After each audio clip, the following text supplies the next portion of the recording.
Yo, what's up guys? You got pokeaim here. Today I'm going to be going over the strongest returning Pokemon, or the best returning Pokemon that are coming back in the Pokemon Sword and Shield DLC, Crown Tundra. Now this is a follow-up video to my huge moveset buffs that I put up the other day. If you guys want to check that out, feel free to. It'll be in the card I guess right now, or it's just a previous video on my channel. Now a lot of this we have because of data mining. So if you guys want to see the entire thread, I'll also leave that thread down below as well. And of course, if you are new to the channel, feel free to subscribe. We got a whole lot of content coming out with the Crown Tundra coming out in or on the 22nd, and I'm excited. Wi-Fi battles, moveset video guides, obviously Showdown lives and whatnot. So I'm pretty excited about all that. So in this video, I'll be talking about the Pokemon that I believe will be the strongest and returning. I do cover every single Pokemon more in depth in the huge moveset guide, or not necessarily more in depth, but like I do go through every single Pokemon that's coming back that's confirmed so far. So again, if you want to see that, feel free to check that out. And also, if you want to check out my New York Dreepy merch, the link is down below, only available until the 17th. But enough about talking about all my other stuff. Let's get into this video, which is why you clicked on this video. So as you can see, I have a list right here. I'm just going to be talking about the Pokemon, how I think they're going to be affecting the singles, Battle Stadium singles, as well as 6v6. And for a more VGC side of things, I want to point your direction to Wolfie Glick. But if you just like listening, feel free to stay here. So Zygarde. Now Zygarde is a Pokemon that was previously banned in Generation 7, and a lot of that had to do with plethora of things. Its Choice Band set was very good, especially with Spike support.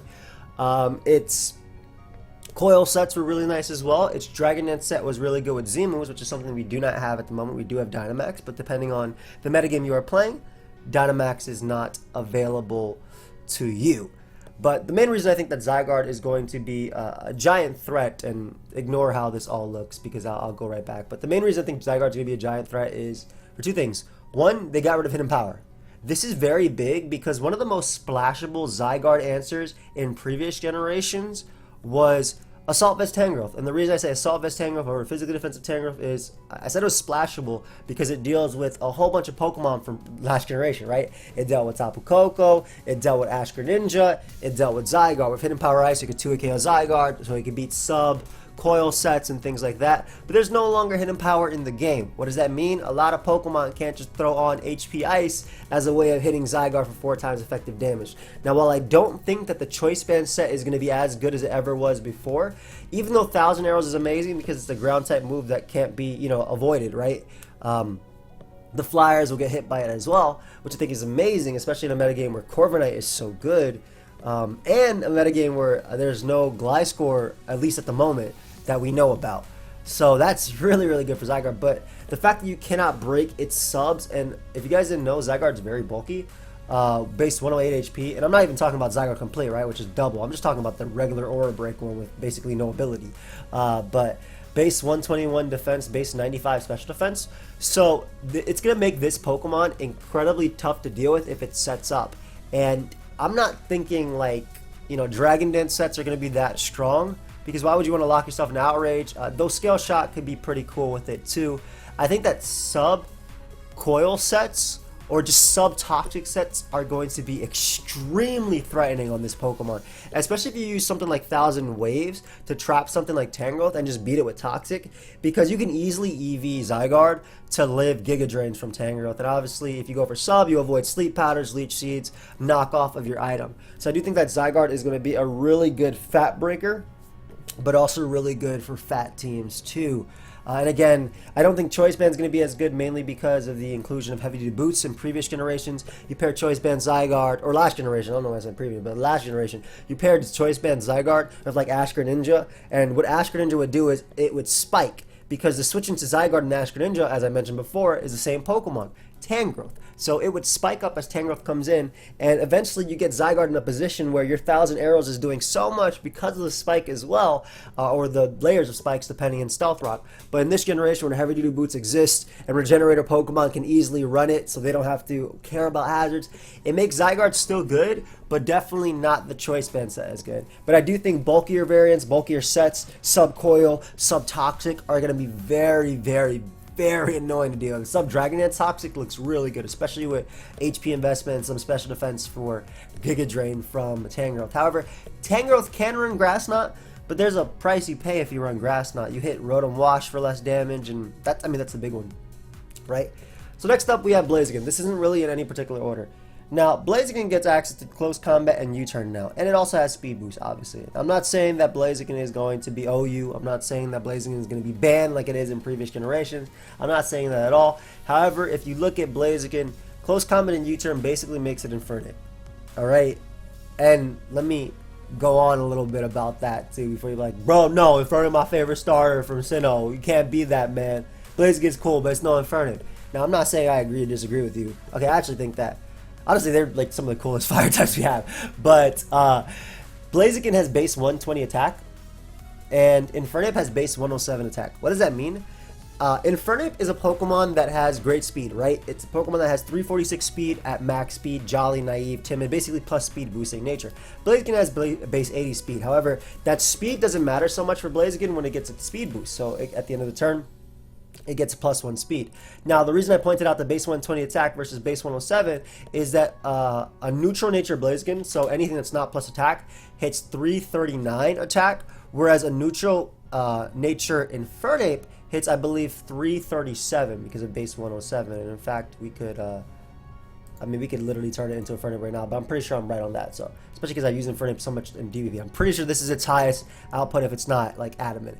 And another thing about Blaziken is that it can afford to go adamant just because it doesn't have to worry about its speed as it's getting the speed at the end of the turn. So Close Combat and U-Turn gives it exactly what Infernape had, right? Infernape also had Flare Blitz and Stone Edge as well as its options too. So Blaziken becomes a really similar Infernape, but on top of that, it has access to Knock Off, which we all know is an incredible move. And on top of that, again, the speed boosting, so it can actually sweep a little bit easier than Infernape. While Infernape does have Nasty Plot, which is something that Blaziken does not have. Blaziken does have Swords Dance, just like Infernape. However, the difference being here is that when you set up a Swords Dance, you're also boosting your speed at the end of the turn, making it harder to deal with. And I think that U-Turn and Close Combat is nice. As I mentioned in my previous video, Close Combat gives it a very spammable move because it doesn't have to worry about high jump kick missing and all the great ghost types. Knockoff is nice for all those great ghost types too. Otherwise, it'd be hitting. I mean, it's not like Dragon Ball appreciates taking a max attack Flare Blitz from Blaziken. No, you're definitely 2-hit KOing it if you're adamant in your life form. You're still 2-hit KOing Dragon Ball, but Knockoff lets you avoid that while also hitting Pokemon like Latias and Latios, which are coming back. And then U-Turn is great for the momentum. We know that if you ever played DVP OU, one thing you did with Infernape was you went for U-Turn when, let's say your opponent had Scizor out and you had Infernape out. You expect them to switch because, duh, they're 4 times weak to fire. Now, in some situations, they might stay in, depending on how high level the game is, or how crazy your opponent is, or how risky. But you go for U-Turn as they bring out Starmie. If your choice banned, you're doing like 80% to Starmie, or something if it's offensive. And there you go. There's basically Starmie dead if rocks are up and you have a Tyranitar in the back with sand. So that's just like an idea behind it. And Blaziken can do the exact same thing. It can lure out a Pokemon as it's going for U-Turn, get some chip, bring in something else to deal with it. So Blaziken, I think, is going to be really good. Obviously, I don't know if it's going to be banned this generation. I've even talked to certain people, and they're saying they don't see it being banned just because they think it's going to be a little bit more manageable with no Zimus and whatnot, and there's no Mega. But I don't know. This mon's been banned for a long time. Blacephalon. Now, I put Blacephalon on this list because Fire and Ghost is incredible coverage, right? And like one of the best answers to Fire and Ghost is Tyranitar. His Tyranitar naturally resists both. It gets a Sandstorm special defense boost. And in the previous gen, Blacephalon was good, but if your opponent had a Tyranitar, your Blacephalon was basically, like, you had to bring it in and then double out because they would Pursuit trap you. And Pursuit, if you guys didn't know, if you switch, Pursuit follows you, it doubles in power. Blacephalon's dead, doesn't have the best stats anyway on the defensive side, right? So that's not this generation. They got rid of Pursuit as a move. Now, I know that has to do with a coding error, and I hope that they bring it back because that was a really important move in both Battle Stadium singles. for like Alolan Muck and things like that, but also more importantly for Pursuit in 6v6, because that allowed Tyranitar, Bisharp, Scizor to trap Pokemon like Latios, and do damage to Tornadus, beat Ghost types. If we had Pursuit in this metagame, there's no way Dragapult would be as good as it was. There's no way Gengar would be as good as it was. There's no way Aegislash would be as good as it was, right? Imagine Aegislash going for King Shield on Pursuit Bisharp, and then the King Shield gives it the attack raise because of the Defiant, and then you go for Pursuit and they're dead anyway. Like things like that. Ghost types are they're living their best life right now because there is no Pursuit. And Blacephalon is going to be no different because it can go for its strong fire and ghost moves. It's basically a fast Chandelure. It can go for its strong fire and ghost moves. It gets a beast boost when it knocks something out, which means it can be EV to get +1 speed or +1 special attack, depending, which is good for no matter what, right?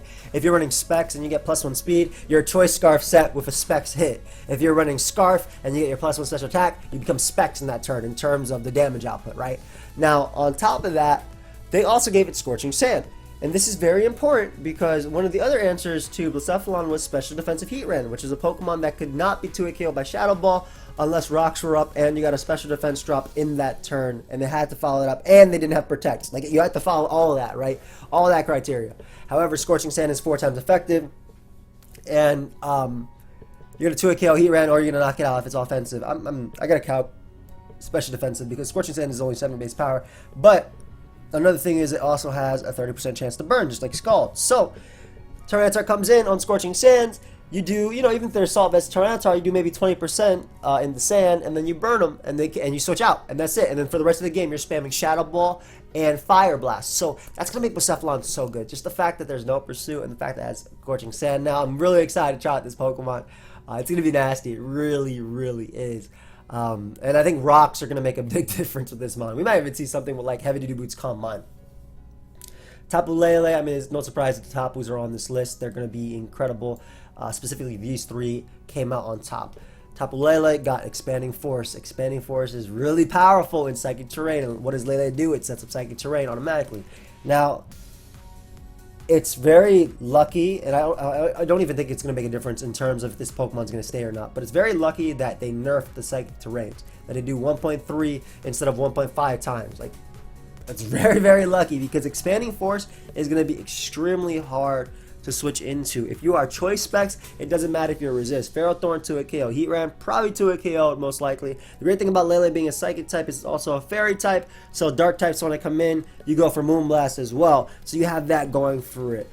For Lele specifically. Again, the no Pursuit is a big thing as well because a Choice Lele, Tyranitar previously in the last generation switch in on a Psychic prediction or like on a pivot, and then with Pursuit for about 50-60% to Lele, and you've limited the Lele. Now it can't even come in on like Toxic, but just Scald with rocks and burn and sand and things like that. And I know that's like a lie, like, bro, well, you know this stuff. This is something that happened a lot last generation, right? So that's really important because Lele is also freed up. On top of that, there's no like Ash Greninja as far as we know, or Greninja. That's a really spammable Dark type as well.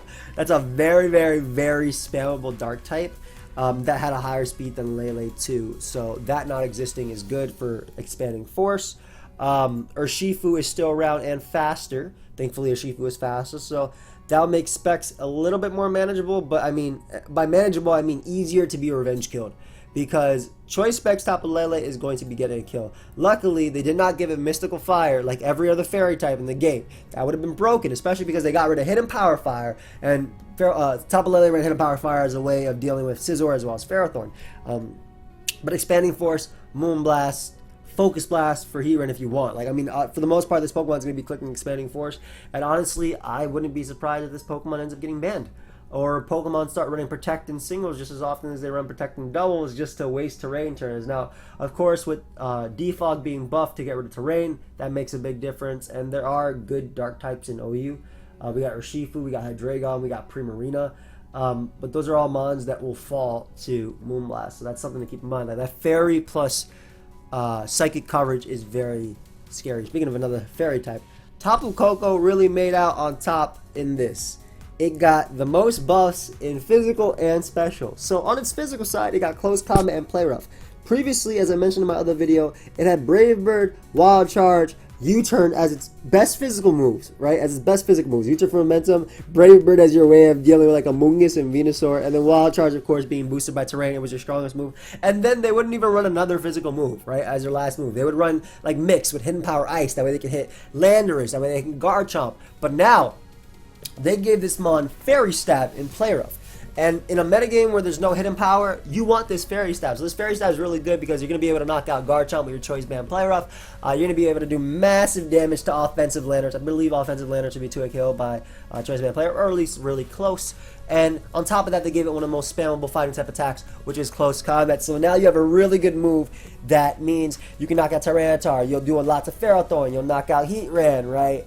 So you have so good for steals, right? You have a very, very, very spammable move. And you know who else got a spammable move this generation? Aegislash. And what do we see? We saw the rise of choice sets on Aegislash because it had access to Close Combat, which is way better than Sacred Sword, right? So Tapu Koko getting really good buffs for the physical side. It's going to be an incredible returning Pokemon. But on the special side as well, they gave it Rising Voltage. And Rising Voltage goes from 70 BP to 140 base power in an electric terrain if the target is an electric terrain, which means that Tangrowth tries to wall you. The Tangrowth touches the floor, and the electric terrain is up. So Rising Voltage is doubled in power.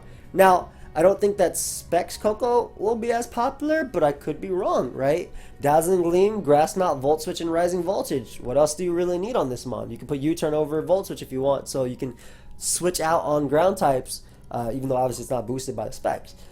It might have lost hidden power, but Rising Voltage plus Specs will be really, really strong. So this is another mon that's going to be very hard to switch into because you can't just wall it with like your basic ground and grass types. Hippowdon, obviously, if you are Specs, though they are running more special defensive, will take a ton, will be 2 KO'd. If they are special defensive, they're not going to appreciate a choice band player off type of thing. So, and Coco has like higher attack, as you can see, than it has special attack, like base 115. So it finally has moves to really abuse that base 115 attack. So amazing for Tapu Koko. And another Tapu that got some incredible stuff, Tapu Bulu. Tapu Bulu got Close Combat and Play Rough. It also got Darkest Lariat, High Horsepower, and things like that, which I think are great as well. But I think specifically in this, Close Combat and Play Rough and Grassy Glide make more of a difference. So Close Combat's best because they're not, it's best for it. I didn't put them in like an order of that. I didn't put any of these mons in order. I just wanted to be able to, like, you know, talk about them and see them because it was really hard to figure out what was in order. But I feel like Layla and Coco and Bulu and Blaziken would be somewhere on top, obviously. But Close Combat's better because it had superpower before, which means that it would go for it. It's not a spammable move, though, because you're lowering your attack as you're using it. So it gets weaker every single time you use it in succession. But Close Combat, though, doesn't. Now, while you're lowering your defenses, that doesn't matter when you're hitting them with a base 120 attack every single turn, you know? So that's amazing for Bulu. It now has a strong move that is basically there to be able to do a Ferrothorn, be able to do a Heatran, so Steel types will not be walling it, and this is really important because Bulu does have the, well, it's not stronger, it's the same base power, it's Close Combat, excuse me, but Superpower and Close Combat, same base power. But basically, you're not going to be able to wall it. You're not going to be able to take a superpower with, let's say you have a special defensive Heatran and Bulu goes for superpower as you switch in, right? Now, Heatran will live that. If it's max XP, it will live that superpower, unless it's like from a choice band set. But it will live that. And if it's not choice band, you go for Protect, and you get not only your leftovers recovered, but you also end up with Grassy Terrain, and by the end of it, you're at about 50% when you would have been at like, you know, when you were like at 20% previously, right? So after all that, but that doesn't happen, and you can live the next superpower, but that doesn't happen when you have Close Combat and it's so spammable. So that's amazing for Bulu. Play Rough is really cool too, especially with the Lotties coming back, and just like Bulu's massive attack stat, it's again very, very spammable. This mon's going to be very tough to switch into. It's going to require a lot of prediction because If it goes for close combat, you go into your steel, you know, you're dealt with. If it goes for play rough and you go out to something that's trying to resist grass, like maybe a Tangrowth, I mean, choice band, play rough is going to 2-hit KO. You're going to go out to Zapdos or Tornadus, they're going to be dropped, right? So this is really nice for Bulu. And then on top of that, they gave it Grassy Glide. And we see how good and how prominent Grassy Glide is on Rillaboom in literally every meta it's allowed in, right? In 66 singles, in Battle Stadium, it got banned. In Battle Stadium VGC, it got banned. So though that was more so based on usage, this is the first time they ever did something like that, but still, it was pretty cool. And that's great because it gives Bulu priority and coming off of a base 130 attack mon, insane, man. Rillaboom is base 125, just to let you guys know, like the difference, the 5 BP difference is gonna be, or the 5 power difference is gonna be really crazy for this mod because now it just gave it priority, so it's gonna be even harder to revenge kill. You're 2-hit KOing Dragapult or Grassy Glide upon switching. Guaranteed if Rock Shrub as well. So just to let you guys know. Speaking of Grassy Glide, Cortana as well is coming back, and it is definitely one of the stronger returning Pokemon. While they did drop Z moves and it did not get close combat apparently, which the rumor had originally said. And who knows, man? I'm still hoping out for that. I'm hoping this monster gets close combat, man.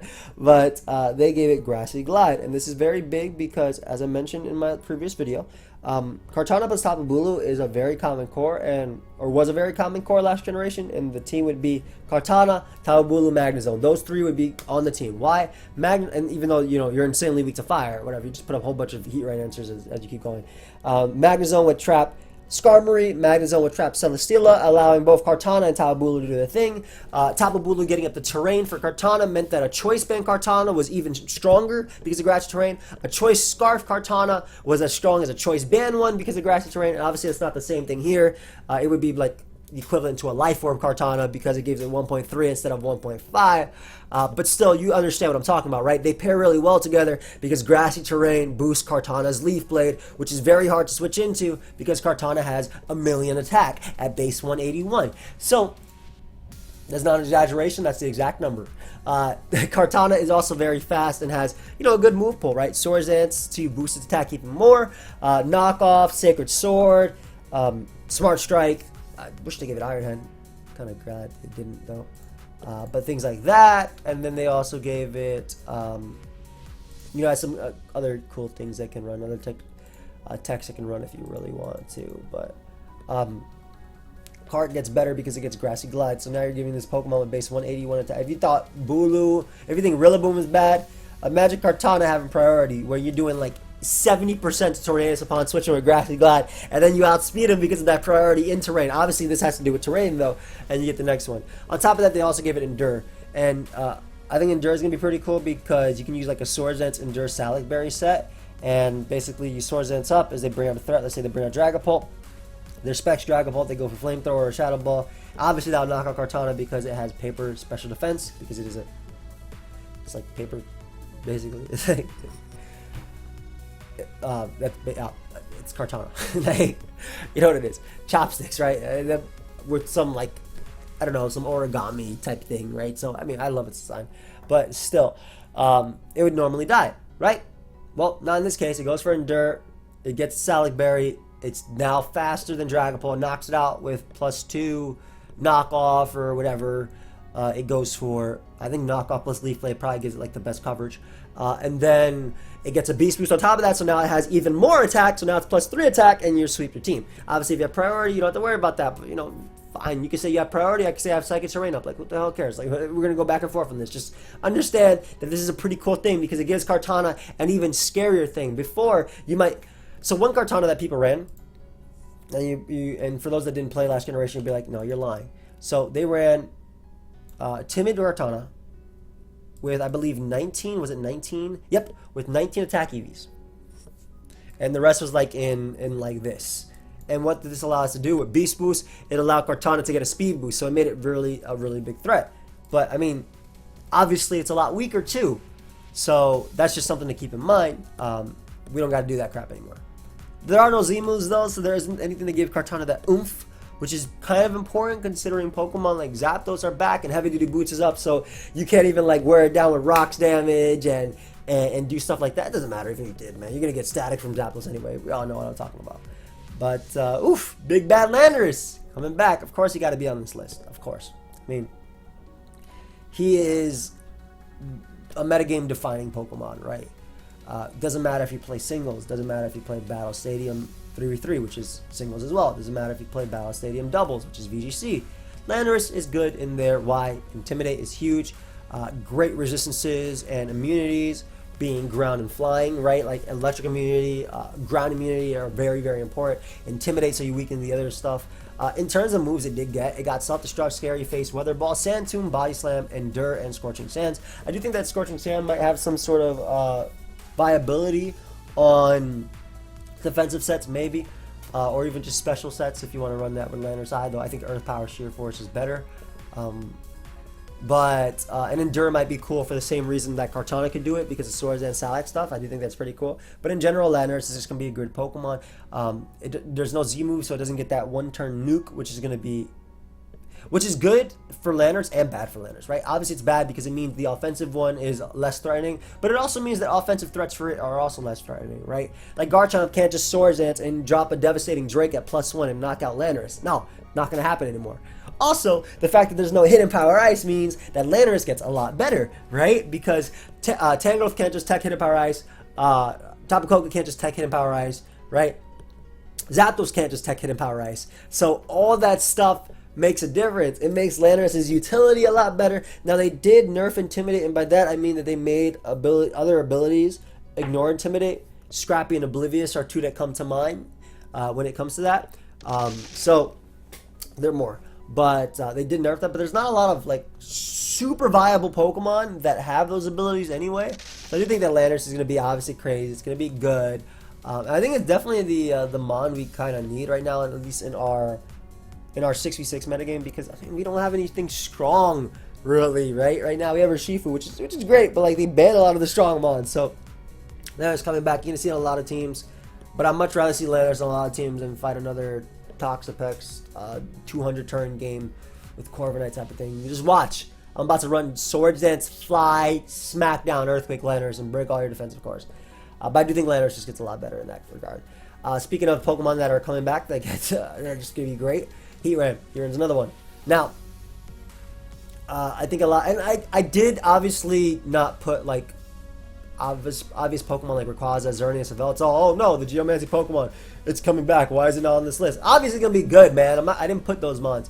So like, I actually left off like Naganadel on this list, and Pheromosa, though I'm not even sure if they're gonna be banned. Okay, I know Naganadel is gonna be banned, but Pheromosa I'm not 100% sure on, and Blaziken I wasn't 100% sure on. I'll be real with you. You might be like, Joe, dude, you're crazy, but like I just didn't put them on the list for whatever reason. But Heatran comes back is amazing, right? We have a Stall Breaker. Taunt, Magma Storm, Earth Power is incredible because if Chansey or Blissey come in and they get hit with Magma Storm, and then you taunt them as they try to go for Soft Boiled or Thunder Wave in Blissey's case, they're now trapped. They can't teleport out either. In Blissey's case, it can't teleport. Teleport, if you guys didn't know, is a -6. It's a -6 priority move that's basically a U-turn or switch. So it's cool because you get momentum out of the turn and you get into Pokemon for safe. But you land a Magma Storm on that, you land a Magma Storm on Toxapex, and then you 2 a KO with Earth Power, then Toxapex is gone. There's a whole lot of Mons that appreciate Toxapex gone. Same thing with Blissey, a whole lot of special attackers appreciate that Mon gone. So we're going to have the Stall Breaker. We're going to have the check to basically every dragon, every fairy, right? We're going to have something, an offensive Pokemon that doesn't care about the common ghosts like Dragapult and Aegislash, because if it Lava Plume burns a physical Dragapult, it's dead. And special defensive Heatran does not, it laughs at Specs Dragapult. Though obviously Thunder Wave plus Hex is still going to be very strong, but this Pokemon has so much defensive utility. It's going to be nice. Lava Plume obviously there, can deal with fairies. I'm just very, very excited about Heatran. It didn't necessarily get anything like crazy, right? It got Heavy Slam, Heat Crash, Body Press, whatever. It did get Scorching Sands, and I think, and Burning Jealousy. So I think forget about Burning Jealousy. Like, not very many Mons are going to try and set up on Heatran anyway because Lava Plume can burn. But Scorching Sand is pretty cool because on defensive sets, if you're not running like Magma Storm, you definitely want Earth Power on like Magma Storm sets, I feel, because you want to be able to actually beat Pex 1v1. The additional power from Scorching Sands to Earth Power is noticeable. But on a more defensive set, you might want to run Scorching Sands because imagine having both Lava Plume and Scorching Sands. Your opponent tries to switch in, doesn't matter what, and you burn with both of them, right? So, I mean, obviously, you know, if the pern's burnt, you're not going to burn with a second one. But just, like, making it so it's hard to switch into this Pokemon. And in a metagame where a whole bunch of fairies just got released and you're going to get a lot better, Bulu, Coco, Layla, Feeny. I didn't put Feeny on the list, really. And the Latios and Latias are coming back. Heatran's going to be great just because of its utility. Speaking of Latios and Latias, they both got Mystical Fire. They both got Aura Sphere. This is insane for them because the Latios and Latias checks are pretty... You can count them on your hands, right? They're steel types like Scizor that could Pursuit Trap, that could U-turn on them. And Ferrothorn if it's Leech Seed and Gyro Ball, depending, because Combine Latias can actually beat that 1v1 anyway. And then there was also Heatran and Tyranitar, which now you can Aura Sphere. They just made the Latias so much better. They really did. And there's no Pursuit in this metagame either. The Latios and Latias are bulky enough as well to set up on like special attacking fairies. Specifically Latias. Latias can set up on Pokemon like Tapu Fini. If Bulu isn't locked in the player off, it can set up on that too. And if it's banded Bulu as well, like a +1 Mystical Fire type of thing is going to do a lot of damage. Same thing with Latios. I think these mons are going to be insane in their viability. The fact that they are crazy. They don't have Hidden Power Fire anymore, but they got Mystical Fire, which is better. Also lowering the special attack of whatever comes in is really big for this mon too. And Aura Sphere being a move that cannot miss. I know that Latios is probably going to be... I don't think it's going to be as broken as it is in Gen 5, because Gen 5 there's no fairies, and Specs Latios is just stupid, even in a metagame with a whole bunch of steals and OU and Pursuit. It's still really dumb.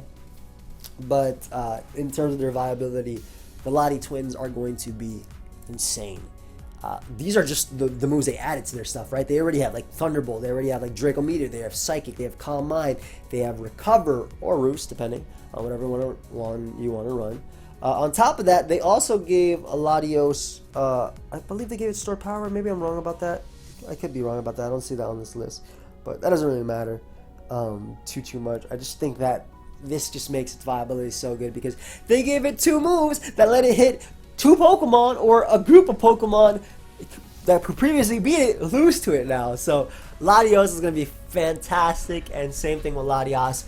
And I think we're going to see a lot of the bulk of Latias come through for more defensive cores like Tangrowth. I think defensive cores have to change up how they do it, because you can't just run around with Tangrowth, Toxapex, Corviknight and expect to beat Latias. No, I'm just going to Calm Mind, Psychic, Mystical Fire and beat them all, bro. Heatran gets Aura Sphered and knocked off. I think the big thing is that like Spadef Heatran can still eat +1 Aura Sphere with ease and then Toxic it, but like if you knock it off, because knockoff is basically on every single Pokemon, almost, you knock it off with something else and those leftovers are gone, you're going to start chipping at it as well. So incredible Pokemon that are coming back, and 2 of my favorite as well, if you guys didn't know. I love Latios and Latias a lot. And just the bulk of Latias and the power of Latios is really going to get... We might even see Specs Latios come back, is what I'm saying. Because you just click Specs Psychic, and oh, they go Tyranitar? Who cares? You switch. And then you click Specs Aura Sphere, and they get 2 KO to get murked. So, like, Specs Latios might make a comeback in this generation. I'm excited. And Calm Mind is obviously going to be really good, too. It's just like 4 attacks. Garchomp comes back. Now, I'll say it again. Give Garchomp Dragon Dance, you cowards. But they didn't give it Dragon Dance. But Garchomp does have Scale Shot. And Scale Shot isn't the best move. It's not the best move. No. But it does give Garchomp a way of boosting its speed. And if you run Storage and Scale Shot, Earthquake, and then whatever other coverage move you want, whether it be Fire Fang for Corviknight, Stone Edge for defensive Zapdos, which is coming back too, / Tornadus, or like, yeah, I think that's basically all you'd run. Like, you either run Fire or Rock coverage right there. You don't run Poison Jab because you have Earthquake, which is still strong as hell, and Poison Jab is only 10 BP more, which doesn't make too much of a difference, I would say, versus like a physically defensive Pokemon like Clefable. Actually, I will run the count because I don't want to just lie to you. So let's just assume you are running... I'm just going to calculate on the side. Just offensive Stealth Rock Garchomp, defensive Clefable, max defense, max HP, plus the Garchomp does 73 to 86% with Earthquake, and then Poison Jab is going to be doing just slightly more. Poison Jab does 77 to 91%. If it doesn't say 100%, it's not worth it, in my opinion. But that is to say that Tapu Bulu does wall, Earthquake, and Dragon coverage. So you could run Poison Jab specifically for Tapu Bulu. However, Fire Fang can do that while also dealing with Corviknight, Skarmory, and You have to be boosted to actually do damage to top Bulu, but and as well to any of those mons. But it actually lets you do it something like that. So you could run that. I'd run Fire Fang or Stone Edge personally though. So that's just me. But they gave Garchomp finally a way of boosting its speed. It sucks that it has to be Scale Shot because not only can Scale Shot miss. It says illegal here because not everything's updated, but I just wanted to put it there. But not only can Scale Shot miss, but it varies in its damage, and it lowers Garchomp's defense, which is one of its best stats. So Garchomp is just a tank, but I think in general Garchomp is going to be really good. Defensive Garchomp is really good. It has a fantastic speed tier. Anything over base 100 I think is amazing. So especially with a lot of Pokemon coming back, but having that great speed tier, naturally faster than Kyurem, Landorus, Excadrill, or Shifu. Swords Dance, just offensive if you don't want to run Scale Shot. Defensive Garchomp as well with like Rough Skin, Rocky Helmet, Scarf Garchomp too. Without having to worry about HPI, so I think that's a big thing on Swords Dance Garchomp as well. Like I mentioned previously, Swords Dance Garchomp versus Landorus. Landorus are usually HPI, so you Swords Dance and knock it out with Jefferson and Drake. Those exchanges are going to be a lot different now. They're not going to be the ones we've seen before, just because no HPI, so you can't even tech that, man. So like, even Tangrowth, bro, I Swords Dance out, Tangrowth come in. If its AV is doing like 30% with Giga Drain, I'm going to get +4, +6 on that shoot, and I will knock that Tangrowth out. I will knock it clean out. Dragon types plus, I think Dragmag has a chance of making a return. Dragmag is basically, you run a Dragon type. So Garchomp, Kyurem, Latios, whatever. And then Mag is Magnezone. And Magnezone typically traps the steel. Like you have Magnezone trapping Ferrothorn, trapping, well not in this, in this case if you run like Body Press, I guess Iron Defense, you can trap Ferrothorn. But you trap Ferrothorn, you trap Skarmory, you trap Scizor, whatever. And then you allow the Dragons to just really rampage because they're just strong as hell. And then maybe on that team you would see like a Mamoswine as a stealth rocker, but also like an anti-Dragon Mon too, type of thing. So like that would be like a specific type of team archetype that really takes advantage of how strong dragons are and how powerful steels are with them. So, and Garchomp is no different, being a dragon type that has ground coverage, beautiful. Great speed, very bulky, metagame defining type Pokemon as well, man. Tornadus Therian is coming back. Not only that, man, there's no pursuit, which is big for Tornadus. And there's no stealth rock damage either because Tornadus has heavy duty boots. And heavy duty boots plus regenerator, absolutely busted. This Pokemon's going to be coming in, avoiding all kinds of hazards. I mean, even if it gets knocked off, it's only taking stealth rock damage, right? Because it's a flying type. But it's going to be avoiding all types of hazard damage. And it's going to be recovering every single time it comes back in. So it can pivot it on something, take a hit, switch out. Again, there being no pursuit is really big too because like one way you could deal with Tornadus in previous generation was wear it down and get in a position with Choice Band Tyranitar. And if they didn't have superpower, you pursue and you do like 80% to them and they die. So that was one way of dealing with Tornadus T back in the day. But on top of that, they said, hey, what's a good thing we can do for a very fast Pokemon that's already strong and has an excellent move pool? Let's give it Nasty Plot. So that's exactly what they did.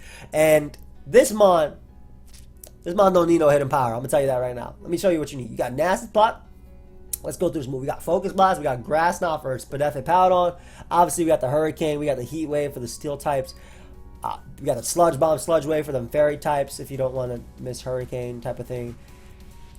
Yeah, Icy Wind as well in its move pool too, which is somewhere here, somewhere. I'll look at there. It is. There's Icy Wind. We got some berries. I'm about to pop them to it, Incinerate. But yeah, they gave Tornadus Nasty Plot, and that's big. Not only is it's already like going to be very strong, I think, without that too. But they also gave it Weatherball, which is pretty big if you want to run it like on a rain team, because again. If Spadef Heatran tries to switch on you, you go for a Weather Ball in the rain. It's a water type attack that's boosted by the water as well. You're 2-hit KOing that Heatran, especially if you're a Life Orb. So that's just like insane. And the fact they gave it Nasty Plot, I think Tornadus, just like Layla, is a Pokemon, and potentially Blaziken are a Pokemon that we might not see for very long in the metagame. They might end up getting banned, just because. Just like seriously because they are very strong. They will going to be extremely hard to wear down because of Regenerator plus heavy duty boots. And this is a Pokemon that you're probably not going to switch it on knockoff like ever. You're just going to pivot in on, I mean, I guess maybe on actually you will switch it on knockoff now that I think about it. Knockoff is way too common, right? Every mon that you switch in, all the passive mons, Toxapex and Tangrowth, they all run knockoff anyway. So you probably will get knocked off, but either way, like an offensive one with Nash Supply is going to be very scary. I don't know if we'll see the return of Assault Vest Tornadus, but I kind of feel like rocks are just so useless in this generation because of Heavy Boots, which is really interesting because ever since rocks came out in Gen 4, in singles specifically, they were one of the most prominent, if not the most important moves in the game to always have your team, right? When you make a team, you're like, oh crap, this team doesn't have rocks, got to start over. But now it's like, I don't care if a team doesn't have rocks. Like, I got heavy duty boots, I got defog everywhere, who cares? But yeah, Torn, fantastic. They'd be fantastic. I wouldn't be surprised if it gets banned. Speaking of fantastic, Zapdos. Zapdos is another one that got so much going for it, right? They gave Zapdos Weatherball. They got rid of Hidden Power Ice. Well, doesn't matter, man. I'm going to use Weatherball and Zapdos. And you might be thinking, well, why does Weatherball matter? Well, Zapdos can function on every type of team. It can function on sand teams, especially with Heavy Duty Boots, not really worrying about Stealth Rock. Heavy Duty Boots is the biggest thing for it because it's a defogger, doesn't care about that. It's also a defogger that can beat Bisharp because of its physically defensive self. And it has Heat Wave to deal with it as well. And has a massive special attack stat at base 125, which I believe is 286 at neutral with no investment. So, yep, been looking at these numbers for many years on Zapdos. But, yeah, so Weather Ball is pretty big too because if you use it on Hail, you get Weather Ball Ice. It's an Ice type attack. If you use it in Sand, it's Weather Ball Rock, which is actually pretty cool too because you can hit like Charizard and Volcarona and things like that. I mean, and opposing Zapdos and stuff like that too, which is pretty cool. But also, this is the important part. They give it Hurricane and Weather Ball. What's the type of team that you could use both Hurricane and Weather Ball on and benefit Zapdos? Rain. Hurricane is 100% accurate in the rain. Amazing for Zapdos. They finally, and they even give Air Slash this generation too, and Brave Bird and Dual Wing Beat. Like, what the hell? Previously, we had Air Cutter and Drill Peck. They wait till now to give it this. I mean, it would make sense, but now it can even run physical if it wants to, because they have physical. I know the physical set is mainly, like, the physical stuff is probably there just because of the other Zapdos, the Galarian form. But them giving Zapdos Hurricane is amazing, very spellable. Who cares if you don't have hidden power when I'm still 2-KOing Landorus with Hurricane from a defensive set? That's just how crazy. That's just how strong. If they had given Landorus Brave Bird or Hurricane, it probably would have been banned like that. Zapdos, I'm glad they gave it to it. Weather Ball is really good for rain as well, and then you couple that with electric coverage, you couple that with what's it called?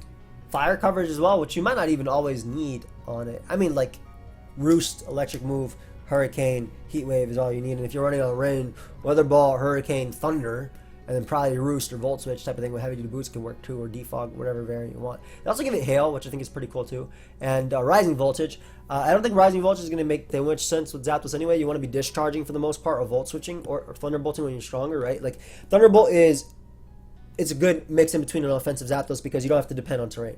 Discharge is good on defensive or even sub-Roost Zapdos or whatever you want to run on it because you can paralyze the opponent with a 30% chance. And then, obviously, Volt Switch is cool because you get momentum for the rest of your team. So, I do think that Rising Voltage isn't too much of an important one, but VGC might make a difference because you have Coco. Battle Stadium, you can set up your own terrain as well by using your max electric move. So that's pretty cool as well for after because Rising Voltage, as long as the target is touching the ground in electric terrain, it's doubling power. So that can be pretty cool and that sort of thing. But you can also run like a physical Zapdos as well, like Brave Bird, U-turn, Wall Charge, and Roost type of thing. So that's so funny. That's so funny. And again, I guess obviously they gave it these physical moves for the other Zapdos, like I said, and they wanted to match it and make it make sense. Last but not least, and obviously Pokemon like Dragonite, Pokemon like Salamence, all of them, I think they're gonna be great. Pheromosa, and if you want to see me breaking down literally every Pokemon that we know is coming back, not just the ones that I think is best, you can check out the previous video. I'll link that in the description as well if you've even made it this far. But Celesteela, defensively, Celesteela is going to be great. The Steel Flyers are incredible Pokemon. Skarmory, Corviknight, and Celesteela. And the crazy thing is they all do different things, right? Corviknight can bulk up, sweep, and U-turn out, which the other two can't do, and defog safely with that. Skarmory sets up spikes, which the other two can't do as well. And then Celesteela can Leech Seed, which the other two can't do either. And it can like Heavy Slam, Protect, Flamethrower, which again the other two can't do. So it has amazing coverage as well. So Celesteela has the best coverage out of it. They added Cosmic Power to Celesteela. I just can't wait to see some VGC games be with Cosmic Power, Leech Seed, Protect, Celesteela, 1v4ing entire teams. I put Steel Roll on this because I think that will make a difference in terms of Battle Stadium singles. I wasn't too high on Steel Roller because I think that Heavy Slam is really good too, but when it comes to a Dynamax metagame like Battle Stadium singles, you obviously can't Heavy Slam Dynamax Pokemon, though of course you can just Dynamax yourself and then go for your Max Steel Spike, but Steel Roll is really cool because you'll be able to crush terrain for Pokemon like Rillaboom and Layla and things like that. It's a very, very strong move, especially coming off of Celesteela. Celesteela has amazing stats. Like, they're all very, very incredible, except for its speed. So that's really nice. Defensively, I think it's going to be incredible as well. Leech Seed, I think we might see more like... I don't know if we'll always see Leech Seed Protect on every single set, because I think that like offensive Celesteela, or like just like a 3-attack Celesteela, I think is going to be very good too. With like Earthquake, Flamethrower, Heavy Slam respectively, something like that. But you don't have to run that. You can just Leech Seed and Protect as Heat Ring comes in, and then passively wear it down and knock off its item with something else, and again just completely wear it down type of thing. But I think Celesteela is going to be really nice. I think defensively it's going to be a lot, especially when Layla is going to be crazy, especially when Bulu is going to be crazy, right? Celesteela needs to rise up. This is the Avatar coming back, basically. That's it. The Avatar is back, and it's Celesteela. Right there. Straight up, right there. They also gave it, let me just read a few more moves that they put right here, just so I have it, so you guys know. But Body Slam, which I guess is cool for 30% paralysis. I swear, if I see Assault Vest Body Slam one, my Heat Rank comes in, and he gets Body Slam paralyzed, and I get outsped and knocked out by Earthquake, I'll be very sad. They also gave it Grassy Glide. I don't know how crazy that's going to be, but I definitely have ran Tapu Bulu plus Celesteela together, because Celesteela is a flying resist, and yeah, I can deal with those moves coming out of it. And obviously Tapu Bulu is an electric resist, so they pair really well together. They do share that fire weakness, and Celesteela is also a poison immunity. So they do share that fire weakness, but that can be patched up pretty easily with a team like Toxapex or Heatran or whatever. But yeah, that's basically my list. There's a lot of Pokemon that are coming back that are going to be incredible. And again, if you want to see me go through every single Pokemon in another video, you can check out that one. But let me know your guys' thoughts. Like, do you think these are going to be like extremely strong Pokemon? I think it's really hard to argue against that. Just look at the Mons here. Some of them are Ubers. Like, it's very hard to argue against that these are going to be great Mons. But I wanted to do this. I'll probably be doing another video where I kind of rank where I believe that the Pokemon will end up in terms of tiers, because that's just fun. It's just, I love these speculation type videos because they just get me so excited about the metagame we are about to see come out. So thank you everybody for watching. If you guys did enjoy, feel free to subscribe. I'm on my way to 300K by the end of the year, but I'm on my way to 252,000, which is pretty cool. Thank you guys for 251,000 subscribers. You don't want to miss the Wi-Fi battles, the Showdown lives, the Moveset video guys, whatever is coming out, the projects, your friends, that's all going to be coming out with the Crown Tundra. Feel free to check out the merch as well. The New York Dreepy merch is down below. It's limited edition. It's only available until the 17th, and I will see you guys next time. Goodbye, my friends.